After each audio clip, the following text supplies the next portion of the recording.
Hello, ഇന്ന് രാവിലത്തെ പരിപാടികൾ എന്തൊക്കെയാണെന്ന് നോക്കിയാലോ. രാവിലെ എണീച്ച് ബ്രേക്ക്ഫാസ്റ്റൊക്കെ കഴിച്ച് അപ്പോഴത്തേക്കോ പുളിനാരങ്ങ ഉണ്ട്, അതിന് കുറച്ച് ഫ്രിഡ്ജിൽ അതിനെ കൊണ്ട് കുറച്ച് ഉപ്പ് നിറച്ച് വെക്കാമെന്ന് വിചാരിച്ചു. അപ്പോൾ അതിന് വേണ്ടിയിട്ട് അമ്മ കഴുകി തുടച്ച് വെക്കുവാനെ. ഒരു നനവും ഉണ്ടാകാൻ പാടില്ല, നനവൊക്കെ ഉണ്ടാകുമ്പോൾ അത് കേടായിപ്പോവും. അപ്പോൾ ഒരു നനവും ഇല്ലാണ്ട് വേണം അത് നല്ല തുടച്ച് വൃത്തിയാക്കി വെക്കണം.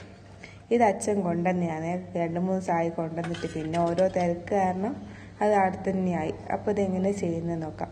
ഒരു പുളിനാരങ്ങ എടുത്തിട്ട് അതിങ്ങനെ 4ആയിട്ട് കീറുമെന്ന് വെച്ചാൽ കീറി മുറിച്ചെടുക്കരുത്. ഇങ്ങനെ 4ആയിട്ട് കീറിയിട്ട് അങ്ങനെ ഒരു ഹോൾ പോലെ ഉണ്ടാവില്ലേ, അപ്പോൾ അതിൻ്റെ ഉള്ളിലാണ് ഉപ്പ് നിറയ്ക്കാൻ വേണ്ടിയിട്ട്. അങ്ങനെ ഓരോന്നായിട്ട് നിറച്ചുകൊണ്ട് എന്നിട്ട് അമ്മ അതാണ് നിങ്ങളിപ്പം കണ്ടുകൊണ്ടിരിക്കുന്നത്. അതിന് ഓരോ പുളിനാരങ്ങ എടുത്തിട്ട് അതിൻ്റെ എല്ലാ കീറലിലും ആകുന്ന വിധത്തിൽ വേണം ഉപ്പ് നിറയ്ക്കാൻ വേണ്ടിയിട്ട്. ഉപ്പ് കുറച്ച് നല്ലോണം വേണം, എന്നെങ്കിൽ അത് മോശമാവാണ്ട് നിൽക്കുള്ളൂ. അതിനായി ഉപ്പ് കുറച്ച് നല്ലോണം ഇടുന്നത്.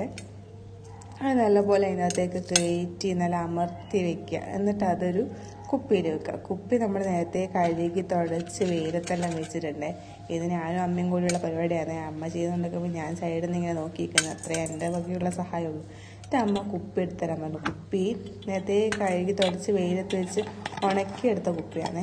അത് കീറൽ മേലെ ഭാഗമായിട്ട് തന്നെ വെക്കണം, അല്ലെങ്കിൽ അതിൻ്റെ ഉപ്പ് കുറച്ച് കുപ്പിയിലായിപ്പോവും. ആ കുപ്പിയിലാവുന്നതിനെ കൊണ്ട് പ്രശ്നമൊന്നുമില്ല, പക്ഷെ പുളിനാരങ്ങയിൽ നിൽക്കണ്ടേ, അതിന് വേണ്ടിയിട്ട് കത്തി കൊണ്ടിതാ അമ്മ ഇങ്ങനെ റെഡിയാക്കി വെക്കും. അങ്ങനെ ആ കീറിയ ഭാഗം മേലെ തന്നെ വരാൻ വേണ്ടിയിട്ട്, എന്നാലല്ലേ ഉപ്പ് നാരങ്ങക്ക് നന്നായിട്ട് പിടിക്കുള്ളൂ, അതിന് വേണ്ടിയിട്ട്. അതിനിപ്പോൾ അമ്മ ഓരോന്നായിട്ട് ഇങ്ങനെ തുടച്ച് കീറി ഉപ്പ് നിറച്ചുകൊണ്ടിരിക്കുന്നത്. അമ്മ അടുത്തതെടുത്ത് 4ആയിട്ട് കീറുമ്പോൾ ശ്രദ്ധിക്കണം, അത് ഫുള്ള് കീറി എടുക്കരുത്. ഇങ്ങനെ 4 കീറൽ ഇട്ടിട്ട് അതിൻ്റെ അകത്ത് ഒന്നിങ്ങനെ വിരലുകൊണ്ടൊന്ന് അമർത്തി വെച്ചാൽ മതി. ഉപ്പ് നല്ലോണം ഇട്ടിട്ടെങ്കിൽ അത് പിന്നെ പൂത്ത് പോവേ. ഞാനിതിങ്ങനെ മിക്കവാറും എല്ലാവർക്കും അറിയാമായിരിക്കും, എന്നാലും ജസ്റ്റ് ഒന്ന് കാണിക്കുന്നതേ ഉള്ളൂ. ഇന്ന് നമ്മുടെ വീട്ടിൽ ഇതിങ്ങനെ ചെയ്യുന്നതുകൊണ്ട് ഒന്ന് കാണിക്കാമെന്ന് വിചാരിച്ചു.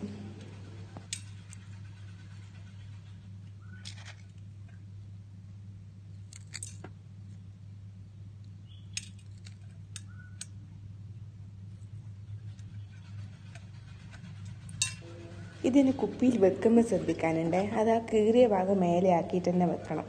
എല്ലാം പിന്നെ ഉപ്പ് തെച്ച് താഴെ ഒരു കുപ്പിയിൽ വീണ് പോയാൽ പുളിനാരങ്ങക്ക് പിടിക്കൂല. അതിനാണ്. അതുകൊണ്ട് അമ്മ കത്തിയെല്ലാം വെച്ച് അഡ്ജസ്റ്റ് ചെയ്യുമെന്ന്.